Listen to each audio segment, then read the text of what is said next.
ఉప ముఖ్యమంత్రి నారాయణస్వామికి టికెట్ కేటాయించకుంటే వైసీపీకి గుడ్ బై చెప్తామంటున్నారు పెనమలూరు మార్కెట్ కమిటీ అధ్యక్షులు బండి కమలాకర్ రెడ్డి. ఈ మేరకు నారాయణస్వామి నివాసంలో సమావేశమయ్యారు. గంగాధర నెల్లూరు టికెట్ను మళ్లీ నారాయణస్వామికి కేటాయించకపోతే మూకుమ్మడి రాజీనామాలు చేస్తామని హెచ్చరించారు.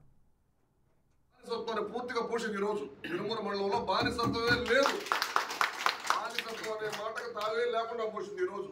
ఎందుకంటే నేను కూడా రెడ్డి పోయినా ఇంకో రెడ్డి పోయినా నిలబడుకొని మాట్లాడాలి తప్ప కూర్చొని మాట్లాడిన దాఖలాలు ఈ రోజు లేవు. ఈ రోజు నేను గర్వంగా చెప్తా ఉన్నా, ఒక ఉప ముఖ్యమంత్రి గారు నాకు పక్కనేసి కూర్చోబెట్టారంటే ఆయన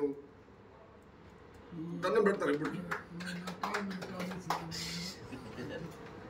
మీరు బీఫామ్లు ఎత్తిపోయి ఈయన ఇచ్చినాడు, బీఫామ్లు ఎత్తిపోయి ఆ కుటుంబాన్ని నమ్ముకొని వాళ్ళ చేతుల్లో పెడితే సర్వేలు అని చెప్పి 4-5 మందికి మీకు కావాలని ఫోన్ చేసి ఈ రోజు నారాయణ స్వామి గారి టికెట్ లేదు అని మీరు ప్రచారం చేసి అది ఏదైనా జరిగితే మాత్రం పూర్తిగా పార్టీకే కాదు ప్రతి ఒక్కళ్ళు రాజీనామా చేసి కూడా మేము సిద్ధంగా ఉన్నాము.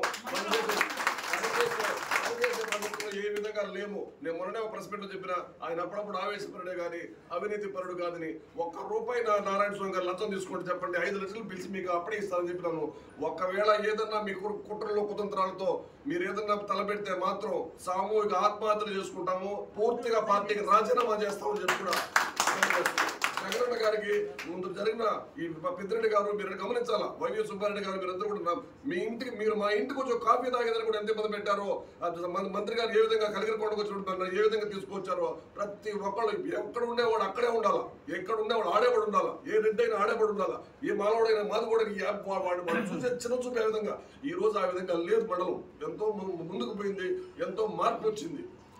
చరిత్రని తిరగరాసినటువంటి ఘనత ఊర్లో ఉండాలంటే కేవలం ఒక జగనన్న ద్వారా నారాయణ స్వామి గారు ఇంత అభివృద్ధి 50 హాస్పిటల్ ఏంది, కళ్యాణ మండపం ఏంది, రోడ్లు చరిత్రను చూడండి.